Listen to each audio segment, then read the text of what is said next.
Hello बच्चों।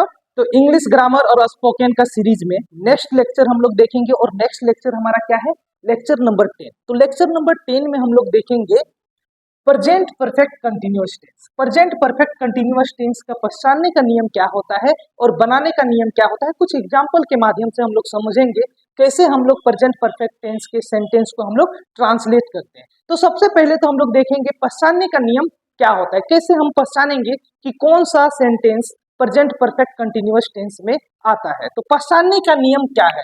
आखिर यदि हम बात करें कि कोई भी सेंटेंस को हमें पहचानना है कि कौन सा सेंटेंस हमारा प्रेजेंट परफेक्ट कंटिन्यूअस टेंस में आता है, तो पहचानने का नियम क्या है? तो पहचानने का नियम का यदि बात करें तो पहचानने का नियम है, यदि वाक्य के अंत में समय के साथ, इस चीज का ध्यान देना है, समय के साथ यदि वाक्य के अंत में रहा, रही, रहे, है ना, इत्यादि रहे, है ना, रहा, रही, रहे के अंत में है, हूं, हो इत्यादि रहे, तो हम उस वाक्य को प्रेजेंट परफेक्ट कंटिन्यूअस टेंस में होने का बोलते हैं। इसका मतलब है कि यदि समय के साथ, याद रखना है कि हमारा प्रेजेंट कंटिन्यूअस टेंस में भी वाक्य के अंत में क्या होता है? रहा, रही, रहे के अंत में है, हूं, हो इत्यादि रहता है। इसका मतलब है कि वहां पर भी हमारा प्रेजेंट कंटिन्यूअस टेंस में भी रहा है, रही है, रहेंगे इत्यादि रहता है वाक्य के अंत में। और यहाँ देख सकते हैं कि प्रेजेंट परफेक्ट कंटिन्यूअस टेंस में भी वाक्य के अंत में रहा है, रही है, रहे हैं इत्यादि रहता है। तो आखिर दोनों टेंस में क्या डिफरेंस है? प्रेजेंट कंटिन्यूअस टेंस में और प्रेजेंट परफेक्ट कंटिन्यूअस टेंस में क्या डिफरेंस है? तो ये डिफरेंस ये है कि यहाँ पर रहा है, रही है, रहे हैं इत्यादि वाक्य के अंत में रहेगा, लेकिन एक चीज ध्यान देना है, क्या? समय के साथ। यहाँ एक समय का भी उल्लेख रहता है वाक्य में, है ना। जैसे कि मैं सुबह से खा रहा हूँ, मैं सुबह से पढ़ रहा हूँ, वे लोग सुबह से खेल रहे हैं। तो यहाँ पर वाक्य के अंत में रहा है, रही है, रहे हैं इत्यादि है, लेकिन समय के साथ, है ना। वाक्य में हम लोग देख सकते हैं सुबह से पढ़ रहा है, तो यहाँ पर एक अलग से समय का उल्लेख हो रहा है। तो हम लोग पहचानेंगे कैसे कोई भी sentence present perfect continuous tense में है? तो पहचानने का नियम क्या हो जाएगा? पहचानने का नियम हो जाएगा, यदि वाक्य के अंत में समय के साथ रहा है, रही है, रहे हैं इत्यादि रहे, तो हम उस वाक्य को प्रेजेंट परफेक्ट कंटिन्यूअस टेंस में होने का बोलते हैं। अब अगला है कि आखिर बनाने का नियम क्या है ना। चलिए हम लोग देखते हैं बनाने का नियम। तो चलिए हम लोग बनाने का नियम एक एक करके देखते हैं। अफर्मेटिव सेंटेंस का, नेगेटिव सेंटेंस का, फिर इंट्रोगेटिव सेंटेंस का, है ना। फिर कुछ एग्जाम्पल देखेंगे और एग्जाम्पल के माध्यम से हम लोग बनाना सीखेंगे। तो यहाँ पर, है ना, बनाने का नियम यदि आपको याद होगा, मास्टर फॉर्मूला यदि आपको याद होगा, तो एक चीज ध्यान देना है कि यहाँ पर वाक्य के अंत में क्या यूज हो रहा है? रहा है, रही है, रहे हैं इत्यादि, है ना। तो यहाँ पर जो हेल्पिंग वर्ब के रूप में यूज होगा वो क्या यूज होगा? हैज और हैव यूज होगा, और हैज और हैव के बाद बीन का यूज होगा। क्या यूज होगा? बीन का यूज होगा। और वर्ब फॉर्म का जो यूज होने वाला है इस टेंस में, प्रेजेंट परफेक्ट कंटिन्यूअस टेंस में, वो बिफोर यूज होगा। क्योंकि आप लोग देख रहे हैं कि वाक्य के अंत में रहा है, रही है, रहे हैं इत्यादि रहता है। तो यदि रहा, रहा, रहा, रही, रहे इत्यादि रहे, तो हम लोग उसको वर्ब फॉर्म बोलते हैं। क्या बोलते हैं? वर्ब फॉर्म बोलते हैं। तो अफर्मेटिव सेंटेंस बनाने का नियम क्या हो जाएगा? तो अफर्मेटिव सेंटेंस बनाने का नियम हो जाएगा सब्जेक्ट प्लस हेल्पिंग वर्ब। तो हेल्पिंग वर्ब में हैज या हैव का यूज होगा, है ना। इसके बाद बीन का यूज होगा, है ना, बीन का यूज होगा। और इसके बाद वर्ब फॉर्म बिफोर का यूज होगा, फिर ऑब्जेक्ट का यूज होगा। और इसके बाद फोर या सिंस का यूज होता है। किसका यूज होता है? फोर या सिंस का यूज होने के बाद हम कंप्लीमेंट का यूज करेंगे। अब सवाल है कि ये फोर और सिंस हम लोग किस लिए यूज करते हैं, है ना। चलिए एक एक करके हम लोग डिस्कशन करेंगे। तो जैसा कि आपको याद होनी चाहिए कि हैज और हैव, यहाँ पर दो हेल्पिंग वर्ब है। तो दो हेल्पिंग वर्ब में कहाँ कौन प्रयोग होता है? तो third person singular number he, she, it, name के साथ हैज का प्रयोग होगा, और बाकी हर जगह हैव का प्रयोग होगा। तो याद रखना है केवल, है ना, ही, सी, इट और नेम, है ना, थर्ड पर्सन सिंगुलर नंबर के साथ में हैज का प्रयोग होता है, और बाकी जगह हैव का प्रयोग होगा। अब यहाँ पर जैसा कि हम पहचानने का नियम में हम लोग देखे थे, क्या देखे थे कि यदि समय के साथ रहा है, रही है, रहेंगे इत्यादि रहे, तो उस वाक्य को हम लोग बोलते हैं प्रेजेंट परफेक्ट कंटिन्यूअस टेंस में हम लोग बोलते हैं। अब यदि समय का बोध करने के लिए भी हम लोग कुछ ना कुछ यूज करेंगे, तो समय का बोध करने के लिए ही, है ना, ये फोर और सिंस का यूज हुआ है। ये फोर और सिंस का यूज किस लिए हुआ है? समय का बोध कराने के लिए ही फोर और सिंस का हम लोग यूज करते हैं। अब यहाँ पर भी दो है, एक फोर है और एक सिंस है। आखिर हमें जानना है और हमें समझना चाहिए कि हम कहाँ पर फोर का यूज करते हैं और कहाँ पर हम सिंस का यूज करते हैं। तो इस प्रकार ध्यान देना है कि फोर का यूज हम लोग कहाँ करते हैं? जहां पर निश्चित समय का बोध हो। यहाँ मैं लिख दे रहा हूं, निश्चित समय का बोध। जहां भी निश्चित समय का बोध होगा वहां पर हम लोग सिंस का प्रयोग करते हैं। जहां भी निश्चित समय का बोध होता है वहां पर हम लोग सिंस का प्रयोग करते हैं, और जहां अनिश्चित समय का बोध होता है वहां पर हम लोग फोर का यूज करते हैं। यदि आपको इतना समझ में आ जाए और याद रह जाए कि निश्चित समय का जब भी बोध होगा तो हम सिंस का यूज करेंगे, और यदि निश्चित समय का बोध नहीं होता है, अनिश्चित समय का बोध होता है, तो हम वहां पर फोर का यूज करेंगे। तो ये हमारा बनाने का नियम है अफर्मेटिव सेंटेंस का। सब्जेक्ट प्लस हैज हैव, है ना, हैज हैव प्लस बीन, है ना, plus before plus object plus for या सीन्स, है ना, फोर या सीन्स प्लस कंप्लीमेंट। तो ये हमारा अफर्मेटिव सेंटेंस का बनाने का नियम है ना। यदि हम लोग बात करें नेगेटिव सेंटेंस, नेगेटिव सेंटेंस का बनाने का नियम क्या है? तो नेगेटिव सेंटेंस में क्या हम लोग जानते हैं कि हेल्पिंग वर्ब के जस्ट बाद में हमारा क्या यूज होता है? नॉट यूज होता है। तो यहाँ पर जो मेन हेल्पिंग वर्ब है हमारा वो है हैज है ना। हैज हैव हमारा मेन हेल्पिंग वर्ब है। तो हमारा जो नेगेटिव सेंटेंस का बनाने का नियम हो जाएगा सब्जेक्ट प्लस हैज या हैव, ये हमारा हेल्पिंग वर्ब है, और हेल्पिंग वर्ब के हम लोग बाद नॉट का यूज करेंगे, और फिर जिस तरह है आगे उसी तरह ही रहेगा। Been plus before plus for या सीन्स, समय का बोध कराने के लिए हम लोग किसका यूज करेंगे? फोर या सीन्स, और इसके बाद हम लोग क्या लिखेंगे? कॉम्प्लीमेंट लिखेंगे। इसी प्रकार यदि हमें इंट्रोगेटिव सेंटेंस बनाना है तो इंट्रोगेटिव सेंटेंस हम लोग जानते हैं दो प्रकार से बनाते हैं, है ना, दो प्रकार से बनाते हैं। एक हम बनाते हैं हेल्पिंग वर्ब के सहायता से, है ना। यदि हमारा जो WH वर्ड हो सब्जेक्ट से पहले यूज हुआ हो हिंदी सेंटेंस में, तो उसको हम लोग इंट्रोगेटिव सेंटेंस में जो कन्वर्ट करते हैं हेल्पिंग वर्ब के सहायता से, इंट्रोगेटिव सेंटेंस को हम लोग कन्वर्ट करते हैं। तो क्या हो जाएगा? मेन हेल्पिंग वर्ब हमारा हैज हैव, है ना, हेल्पिंग वर्ब स्टार्ट में आ जाएगा, plus subject plus been plus before plus, okay, यहाँ पर एक ऑब्जेक्ट भी होगा, वर्ब के बाद ऑब्जेक्ट होगा, है ना, before plus object plus for या सिंस प्लस कंप्लीमेंट, है ना। तो ये फोर या सिंस हमारा समय के बोध के लिए यूज होता है।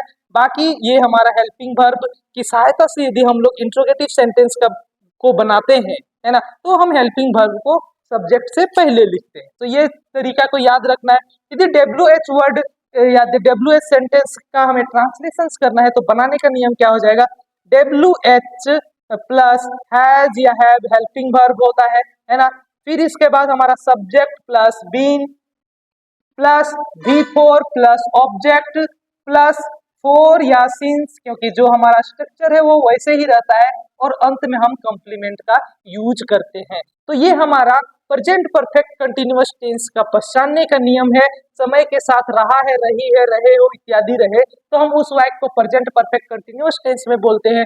और ये हमारा है बनाने का नियम अफर्मेटिव सेंटेंस, नेगेटिव सेंटेंस और इंट्रोगेटिव सेंटेंस को। तो ये जो स्ट्रक्चर होता है ना, आप लोग को याद रखना है, क्योंकि ये स्ट्रक्चर के बेसिस पे ही हम लोग ट्रांसलेट करते हैं, और हिंदी सेंटेंस से हम लोग इंग्लिश में ट्रांसलेट करते हैं। इसीलिए बनाने का नियम हमें हमेशा याद रखना होता है। अब आप लोग याद रखेंगे, है ना। तो इस चीज का हम लोग पहले ही बात कर चुके थे कि हमारा हैज हैव का यूज कहाँ होता है।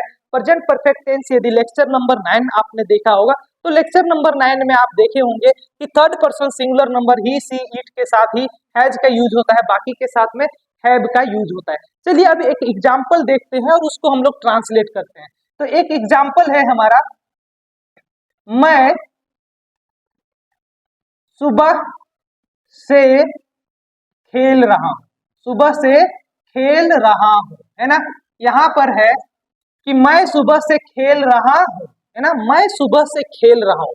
अब ये सेंटेंस रहा हूं देखने पर लगता है कि ये तो प्रेजेंट कंटिन्यूअस का है ना, प्रेजेंट कंटिन्यूअस का सेंटेंस है, लेकिन ऐसा नहीं, इसका भी ध्यान देना है कि यदि समय के साथ रहा है, रहेगी, रहे हो इत्यादि हो, तो हम लोग बोल सकते हैं कि वह प्रेजेंट परफेक्ट कंटिन्यूअस टेंस का सेंटेंस है। तो मैं सुबह से खेल रहा हूं, है ना, यहाँ पर समय का बोध हो रहा है, इसीलिए हम लोग बोल सकते हैं कि ये जो सेंटेंस है, ये जो वाक्य है, वो प्रेजेंट परफेक्ट कंटिन्यूअस टेंस का वाक्य है। तो कैसे बनेगा, यहाँ पर हमारा सब्जेक्ट हो जाएगा आई, है ना, और आई के साथ क्या यूज होगा, हैव यूज होगा, तो आई हैव, है ना, फिर आई हैव, फिर बीन यूज होगा, आई हैव बीन।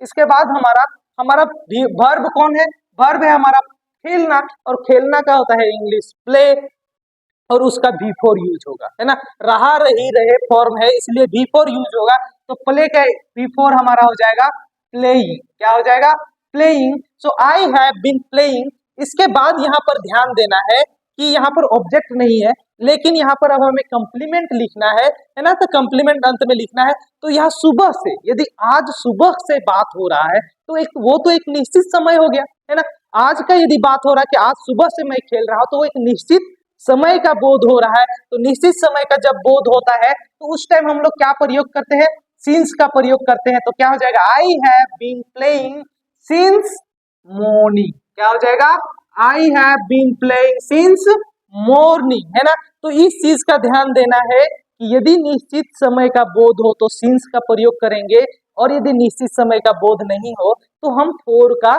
यूज करेंगे। यदि इसी का नेगेटिव हम लोग बनाए, मैं सुबह से नहीं खेल रहा हूं, नहीं खेल रहा हूं, यदि मैं सुबह से नहीं खेल रहा हूं, ठीक है, मैं सुबह से नहीं खेल रहा हूं, ये हमारा नेगेटिव सेंटेंस है क्योंकि नहीं शब्द का प्रयुक्त हुआ है। तो इसका ट्रांसलेशन क्या हो जाएगा, I have been, I have been, है ना। एक जरा सा आप गौर करें, नेगेटिव पे क्या होता है, मेन हेल्पिंग वर्ब के बाद नॉट का यूज होता है। तो आई हैव नॉट बीन, है ना, आई हैव नॉट बीन, फिर before I have not been playing since. अब यहाँ पर सुबह से बात हो रहा है, निश्चित समय का बोध हो रहा है ना, तो I have not been playing since morning. इसका मतलब है कि मैं सुबह से नहीं खेल रहा हूं। तो ये बनाने कुछ एग्जाम्पल्स हैं, और इस एग्जाम्पल से आप समझ सकते हैं कि कहाँ फोर सिंस का यूज होता है, कहाँ हैज हैव का यूज होता है। तो प्रेजेंट परफेक्ट टेंस में भी हमने देखा, तो इस चीज को याद रखें। यहाँ पर एक गौर करना है कि जो हम समय के लिए यूज करते हैं फोर सिंस, हमारा सिंस निश्चित समय के लिए बोध होता है। चलिए एक और एग्जाम्पल देखते हैं इस प्रकार, और समझने का कोशिश करते हैं, है ना।